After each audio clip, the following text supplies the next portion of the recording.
So thank you all for coming to this session. It's the first of two on becoming a literary translator. These two panels are informally hosted by the Emerging Translators Network, which is a sort of group of early career translators. We sort of share information, support, etc. So we're kind of we wanted to do these sessions in order to kind of draw more people in, people who are interested in literary translation, and to also hear advice from we have two very eminent translators with us on the panel, and we also have a publisher who hopefully is on her way to talk about this topic. We're going to have some shorter presentations, then we're going to open up for question and answer. So we want your participation. So let me just introduce our speakers. Very pleased to have Esther Allen here, who's come from the US, very eminent translator from Spanish. And we also have Roz Schwartz as well, who wasn't announced on the program, but we thought she's in a great position to be able to tell you about different programs and initiatives going on in the UK. And hopefully soon we'll have Meike Ziervogel from Perini Press as well, to give the publisher's perspective. So Esther, would you like to kick us off with a picture of how the situation is in the US for people who want to get into literary translation? What are the routes and pathways? Is this our publisher? Yeah. Yes. Okay, good. Our fourth panelist is arriving. Fantastic. I just have to say how fantastic it is to see so many people so interested in translation. It's fantastic, and you're all very much in the right place, I have to tell you, because I learned yesterday from Roz about all the extraordinary opportunities that are available for emerging translators in the UK, none of which, alas, exist in the United States. So if we were having this panel in the United States, I'd say, well, the American Literary Translators Association has a pamphlet, and you can go to their website and download it, and other than that, I have 2 or 3 cogent pieces of advice, but that are sort of general advice rather than programs that you can do or anything like that. And those 3 pieces of advice would be, just very quickly to move on to those who have real things they can offer. Number 1, I was in conversation with a friend of mine who's an anthropologist, and we were talking about the different kinds of bridges that a translator creates as opposed to an anthropologist. And she said, well, an anthropologist does field work, and a translator just works with a text. And I said, that's not the way it goes at all. That's how you produce bad translations, actually. If you forget that you're translating from a reality and you're not aware of that reality and you haven't been in that reality, you're not going to be able to do very well. You're not going to be able to translate very well. So I would say the very first thing is don't look at the language that you're translating from as some sort of abstract thing. Go live in the country, be there, be aware of the culture, be aware of the writers, treat it as an anthropologist would treat it, because that is really the kind of role that you're undertaking when you present yourself as someone who's going to be a bridge between 2 cultures. So that's the first and most fundamental. Number 2, when you're trying to break into publication, I have 2 very solid pieces of advice. Number 1, make yourself useful to publishers by offering to do readers' reports. Nobody wants to do readers' reports, and it's extremely useful to publishers to have someone who will be willing to do that. So that is a great way for you to make connections with publishers, establish a kind of authority with publishers, and the second part of that is being proactive in terms of applying for grants.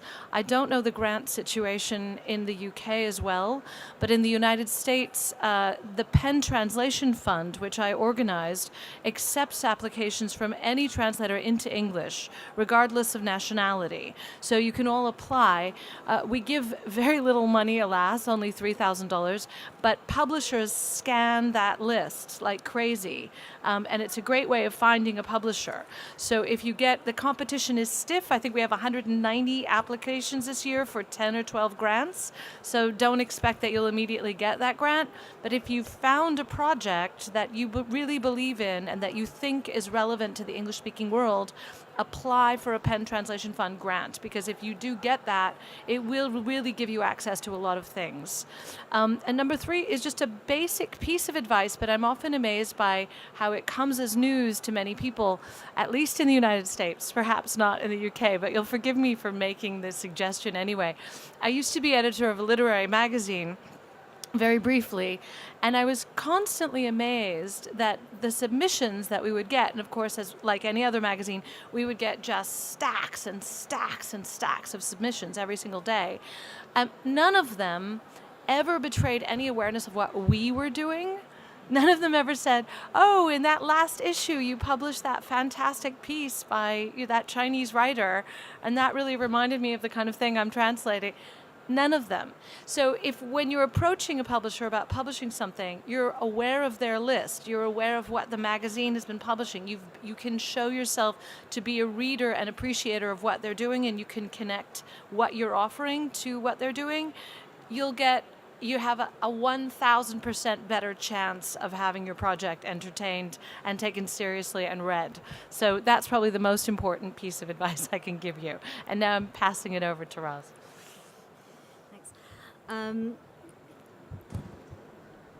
Okay, there are some very concrete initiatives here for people who want to start out as literary translators, so I'll start off with those.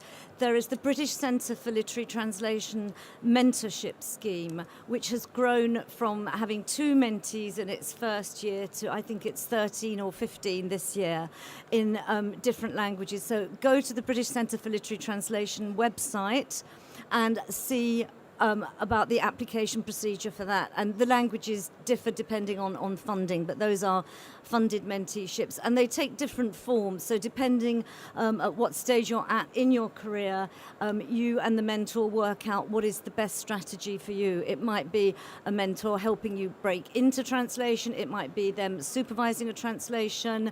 There are different forms, but that is one very, very good way. There's also the British Centre for Literary Translation Summer School, which, again, different languages, different years, where you're working in a group with an author. And there's the summer school that I'm an co-organiser of, which is run by the Translators Association with City University and Birkbeck. And, again, this is all about practical translation practice. And I think it has to be said that the translation profession is very collegiate. Established translators always are on the lookout for new talent, and a lot of us mentor formally or informally. If we turn a book down, we like to be able to say to the publisher, well, I'm not going to leave you in the lurch. How about this person? So it's worth going to as many translator training events, workshops, and there are a lot of them going on. The London Review of Books is running masterclasses. There are often masterclasses at literary festivals, because being seen and noticed by someone in the profession is a very, very good way of getting on the radar of publishers. We do pass names on. There aren't grants for translators as such in this country as there are in the States. All the funding for translations goes to the publisher to pay for translation, so you're unlikely to be able to get a grant to do a translation. I think the French Institute, they have a grant that enables a translator who's got a project to go and stay in France for 3 years and work in a very nice little place in Lyon or somewhere. So contact the individual cultural institutes and find out exactly what support they give for emerging translators. And I can't agree more with Esther about presenting in a very professional way. I actually do have a sort of series of guidelines on how to approach publishers with a project, which I will send to anybody who wants it. So if you give me your card afterwards, I won't take up time now talking about that. But finding, as a way of breaking in, finding your own project and taking it to publishers, but doing it in a professional way, as Esther said, knowing what sort of things the publisher's interested in, how your project might fit in with theirs, making sure the rights to that book are free in the first place. There are publishers who say, translators who say, I'd love to translate this book, start taking it to publishers, but they haven't checked whether the rights are free. So all that sort of going about things professionally, how you present the book, doing a sample translation, because that's your calling card. And I think on that, I would say that one of the big advantages about translation is that if you do a really, really good sample, then the publisher's not going to ask to see your CV and know whether you've got a degree or, it's like, as a writer, if a writer sends a book to a publisher and they like the book, they're not going to say, did you train to be a writer and did you do creative writing? They're just going to say, I love this and I want to publish it. So make sure that if you're doing a sample translation, that sample is really, really good. And run it past everyone you know, read it to your family, your friends, the dog, everybody. And make sure there are no spelling mistakes or silly typos. Because, if you take a project to a publisher that you're really keen on and your translation's not good, the publisher might turn around and say, this is a really interesting book, we'd love to do it, but sorry, not with you. So work very, very hard on that sample and get it read by many, many people. And the other sort of guidelines are in the document that I can send you. So I'll stop there and hand over to Meike. Okay, hello, I'm Meike Ziervogel. I'm the publisher of Pairini Press, and I'll just show you a couple of our latest ones. This is a translation from the German, and this is a translation from the Finnish.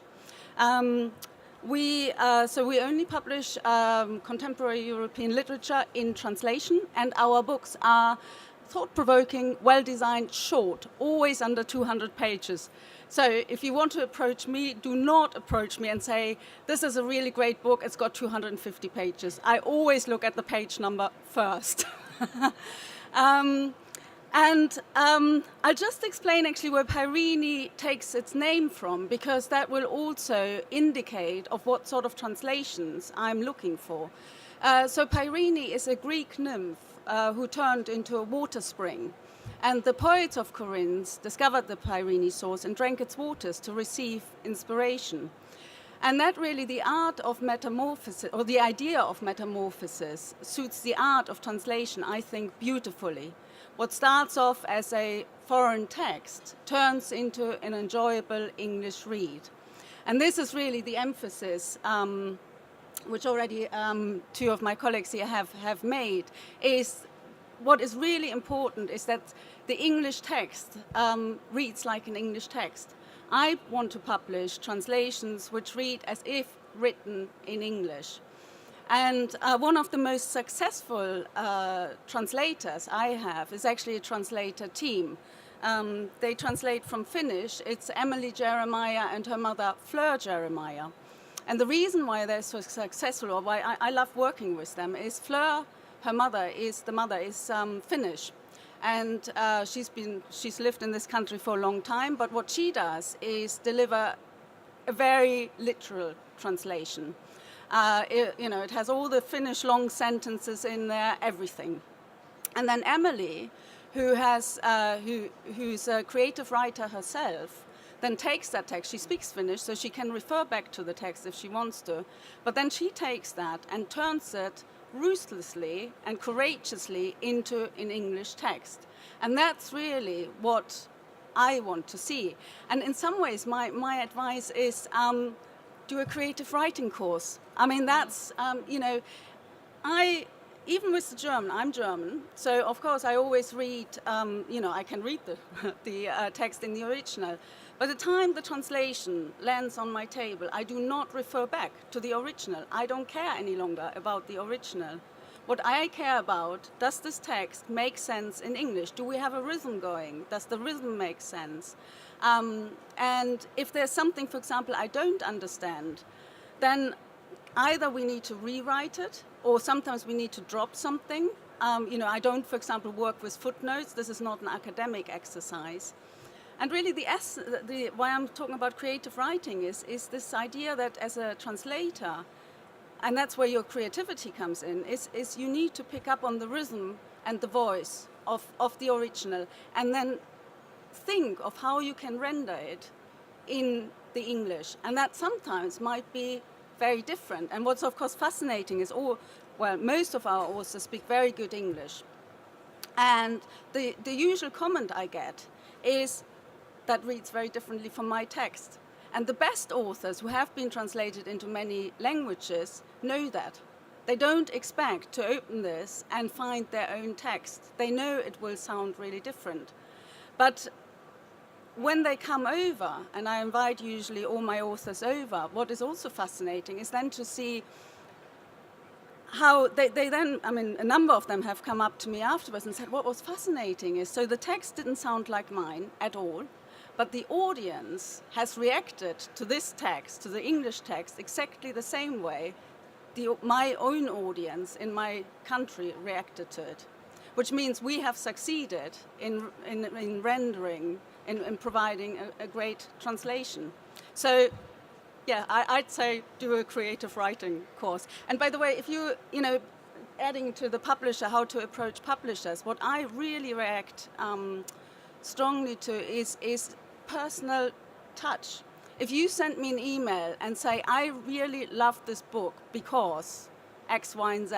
I mean, you have to say, yes, so this is under 200 pages. And it's, whatever, literary fiction, a couple of sentences about the author, perhaps. But then I respond. If somebody says to me, I love this book because it's the greatest love story I've ever read, or it reminds me of my brother, that certainly sparks my interest. And I think, because if you write to me and say this ought to be translated, I think why this is ought to be translated, and just to say it's a classic or it's a bestseller, again, it doesn't add anything. So yeah. Thank you very much for your very insightful comments, everyone, because this is obviously also, everyone's path into literary translation is also very individual. So, of course, we can give advice and thoughts about certain practical steps that you can take. But, of course, if you ask a translator how they became a translator, everyone will have their own very individual story to tell. So I'd like to open this up now to the floor so that you individuals who are interested in literary translation can ask the panel questions. So.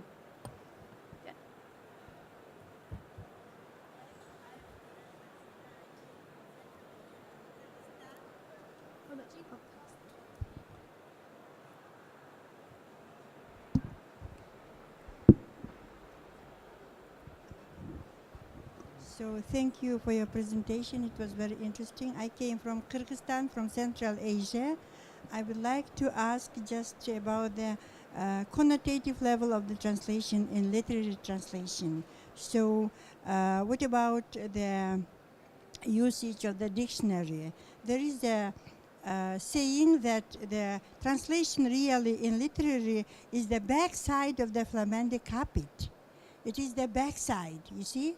So why is it the backside? Because maybe we didn't pay attention to some extra linguistical relevance of the translation. What do you think about it?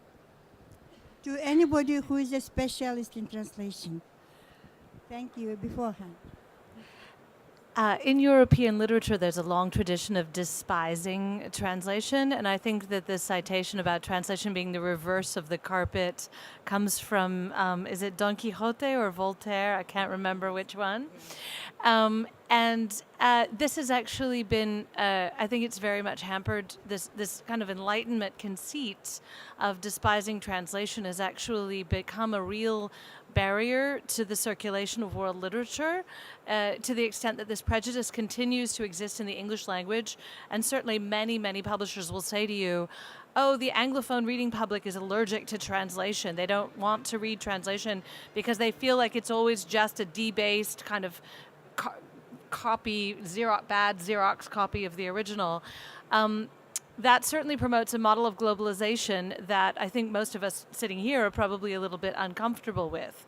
And if we can rethink this very old and traditionally traditionally espoused view of translation as this sort of bad, awkward, reverse side of something, and think instead of translation as a performance, no one views Shakespeare's plays as being harmed by their performance. On the contrary, that what harms a play is not to be performed. What harms a book is not to be read, not to be translated.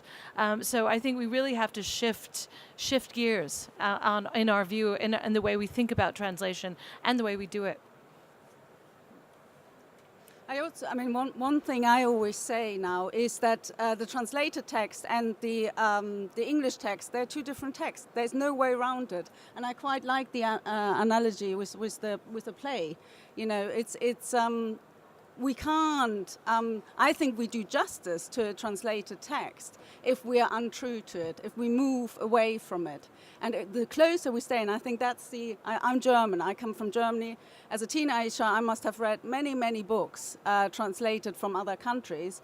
And it never crossed my mind to wonder if they've been translated. And I'm sure there are many authors I happily still think nowadays they're German, and probably they're not German. And I think that's really what we need to move away from. And this is why my emphasis is on the readable English text. I think an analogy that I prefer is one of the musical score. If you take a musical score, it can be performed in different ways by different musicians, interpreted in different ways. You might prefer one rather than another. There's no definitive way to play something. And it goes back to what Meike was saying about voice. As a translator, what you're trying to do is find the voice and give your text the energy, a voice. It's a bit like being a ventriloquist.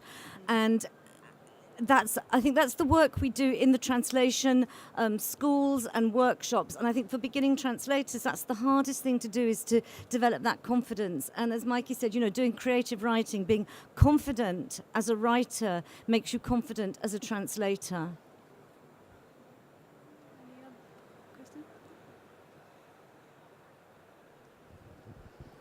Hi, I'm translating from Korean. And I'm just starting out. And one piece of advice that I've received is to focus on one or two authors that you really like, that you really feel a personal connection with their work, and to try and focus exclusively on translating their work and promoting them and building a personal connection. And I don't know if this is something that is common with translators from other languages, and what people might think would be the pros and cons of that.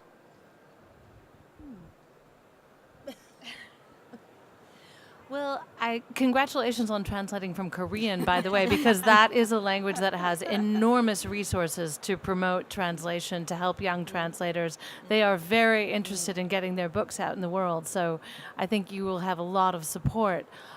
In terms of focusing on one or two writers, I suppose it's good advice if things are starting to move forward for those writers. I mean, if it's taking you somewhere. In other words, if you're getting things published and there's a desire for more, then it makes sense. If you've chosen your two writers and you just can't make anything happen with them, then it might be an advice for blocking your career. So you always have to be a little bit fluid and go where things are actually moving, you know, follow the direction that things are going in. But I think we're talking about empathy. I think, you know, if you're translating a book, you need to have a very, very, very profound empathy with it. So finding an author or two or three that you empathize with. But I would say being open to reading as much as possible, because different publishers are looking for different things. So if you're trying to launch those authors, I'd spread your net. I would also say that it would be a great idea to look at what opportunities are available in the short form for publishing in short form fiction, because that allows you to sort of try on different authors, because I think there's one thing also reading an author and falling in love with it, but also in some ways it's a bit of a different thing to start translating an author. You get inside that text in a way that you know, even more so than just reading. And I think that as a sort of early career translator, I think that I've benefited a lot from being able to make the most of, often people will give me the opportunities, not necessarily because I've selected an author, but somebody will give me something to translate, and to be able to sort of have a go and get to know more work, and to actually stretch myself as well by taking on work from different authors. So I would say try not to focus too much, so that you wouldn't be taking on opportunities for other things.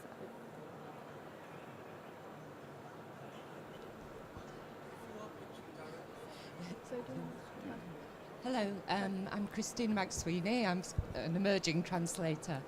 One of the things that I found most difficult, you know, in getting where I am, has been finding the balance between the amount of completely unpaid work you do to get yourself known, to emerge, you know, and how you make a living while you're doing that, basically. Because I think, you know, to make a name that people recognise, you know, you've got to spend a lot of time with your research, with your unpaid publications. What advice would you give to people who are still facing that as, you know, a choice? Because I think a lot of translators give up. Yeah, I'm happy to answer that. It's like, again, coming back, it's like being a creative writer. You can't do it full time, I think. You need to have other sources of income. And because, I mean, I run a small independent publishing house, and the translators are the best paid people in my enterprise, because as a translator you get paid up front. You get 50% up front and the other 50% once you completed the translation, regardless if the book will sell or not. And that, of course, doesn't even happen for a publishing house. I need to sell a lot of copies in order to recoup that money. So yes, it is really, really hard, and I think the only way you can handle it is if I don't think you can be a full-time literary translator, unless, you know, you've really, really established yourself. But it's the same like being a creative writer. Yeah, I mean, I think it's a decision that everybody faces, and even when you're an established translator, you still do other things. I mean, I don't make my living from doing literary translation. I do commercial translations to give me the space to do the literary translations that I want to do and take the time over them that I want to take. That's my way of dealing with that. Some people make other decisions. They go and get a job in Sainsbury's or something. It's something we all have to work out. Yeah, I'd say in the United States, I know exactly 2 people who actually make a living as literary translators, 2 in the whole country, and it's an extremely precarious living. That was Sorry.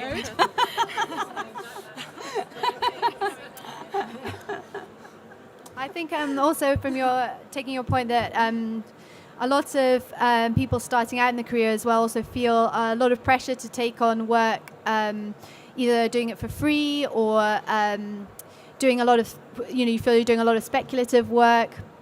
That is, unfortunately, it's an unavoidable component, but there's times and places for that kind of work and investment. So I think it's a very difficult balance when you're just starting out to be able to have the confidence to know when you actually can say, no, I really can't do this without being paid. And when you take that, it's always going to be an individual decision. But of course, we also have to think, emerging translators, early career translators also have to think about, there's a sort of certain responsibility to the profession as a whole, which is that we can't either take on too much work unpaid because we undermine the ability for everyone to make a living. So it is something that I think I always encourage early career translators to think about, which is there is the investment of your time through doing work work that's not so well paid, but also to be brave and say, even if you're just starting out, you should be able to also ask for example, the Translators Association recommended rate, because you are a professional and your work is on a par with somebody. I mean, you may not have the reputation of someone who's more established, but you want your translation work to stand up as a good piece of translation, a professional piece of work, and therefore, you should also have the courage to ask for the right rate of pay as well. I think that's important. The same, by the way, goes for sample translations. I mean, I always pay sample translations, and I think publishers should pay sample translations. If you ask for 1,000 words, you pay the standard rate. And I think that on the whole is totally acceptable. On the other hand, of course, if you pitch something you haven't been asked for, yeah. Yeah. If you are pitching an author directly to a publisher, what length of sample do you suggest submitting? And do you perhaps suggest samples from various works by that author? And secondly, as you want your text, your translation to be a standalone text in English, would you recommend sending in the original with it or not?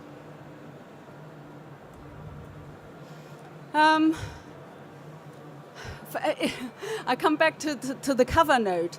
The cover note for me is almost more important than the sample translation, because you need to first convince me, I think, that this is something you love the text and why you love it. To be quite honest, if I'm then intrigued, it's hard. If there's a sample translation with it, it helps. No, it does help. If you have a sample translation, I don't think it should be longer than 1,000 words because, I wouldn't read more than 1,000 words. I would probably read I can make up my mind quite quickly within a couple of paragraphs. This is something, if it interests me or not.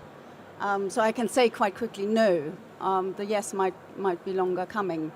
But don't send half a translated work. No one will read it. And other publishers have said something very similar to me. One publisher told me that he read until he got bored. If he got bored after the first sentence, he put it down. If he got bored after the first paragraph, he put it down. If he got to the end of the book and wasn't bored, then he did it. Another publisher told me that she took a book on the basis of its first sentence. Publishers are people who read a lot. They're used to reading. They're used to very quickly deciding if something interests them. So other publishers have said something very similar to Meike. Perhaps I also should, in my case, for example, I never rely on a sample translation nor a reader's report. If I'm interested, like if you pitch, I don't know from which language you translate, but sorry? Oh, French. Okay, so if it's a book I'm interested in, I can read French. I would go and read that whole book first myself in French to know exactly what I'm letting myself in. If it's from a language I can't, let's say Korean, I can't read, I, in my personal case, would only consider it if it intrigues me, if there is already, let's say, a French or a German translation. And with regard to the other aspect of your question, I think you're always better off trying to engage somebody's attention with just one specific work. Publishers publish a book, they don't publish a writer. Eventually, maybe they'll publish a writer, but first they just publish a book. So stick with one thing that's the strongest thing you've got and put everything on that. We've got a question at the back. I don't know if you can...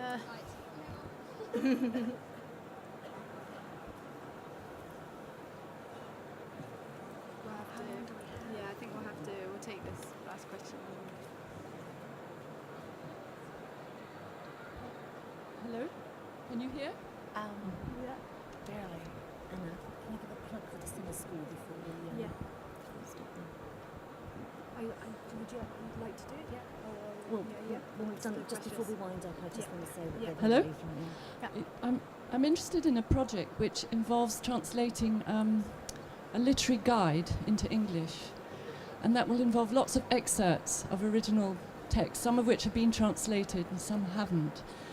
I just want to ask about, it's a bit of a rights nightmare, and I wondered, can you actually translate an excerpt? Do you have to refer back to whoever has the translation rights of the whole book? And yes, I just wondered if you had any views on this. I just did a book that's a bit like that, that's a tissue of citations. And you kind of have to make that decision on a case-by-case basis. If it's a book that's there where the original is in the public domain, and you can translate the excerpt yourself, sometimes you're better off doing that than citing from a, translation that's under copyright and having to get.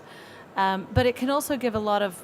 Google is so fantastic in this way because you can find a lot of public domain translations that are out there that will give a real variation to the text that it might not have if you personally translate all the different things.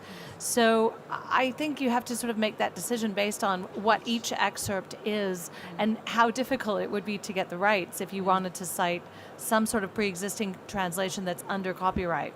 Yes. So do you have to deal with the original publisher or not particularly on the rights? Have you been in touch with the original? You mean the original publisher that you would like to try? I mean, absolutely, because that. If so you want to translate all something, the rights with them, really. I mean, it depends. Text. Oh, you mean for each individual excerpt? Yeah. I think they will have had to have got the Yes. rights Yeah. to publish those excerpts in the original language. You will need the original publisher's permission to translate, but you would then need to go to all those rights holders for the right to Okay. translate them. All right. Bad news. Thanks very much. It's complicated. I think we're coming to the end of our session at the moment. Ros would just like to talk briefly about. I'd just like to plug the summer school. You've all had, or should have had, a leaflet. The summer school, the London Summer School, is very much for beginner, new entrants to the profession. It's fiction and non-fiction and editing, and we've got. I think we're doing 10 languages and editing this year. So do have a look, go to the website. And there's also a free online course that you can do, totally free, in 8 languages. So do have a look at it. You don't have to be British. You can be anything. In fact, you just have to pay your money and come. It is into English, though. I would stress it's translations into English. So you do have to be an English mother tongue, a variant of English mother tongue. And I just want to offer something for free. The Pairini newspaper. Do pick it up if you want. Gives you a good insight into what we are doing, how we're doing it, what we are looking for. So my colleague down there has some more free. It's the book, but it's on the leaflet. Did you get the leaflet? The purple leaflet. And if anybody wants me to send the guidelines for approaching publishers, just come and give me your card and I'll do that. And so thank you very much to these fantastic speakers. Thank you. Thank you, Anna, for organizing that.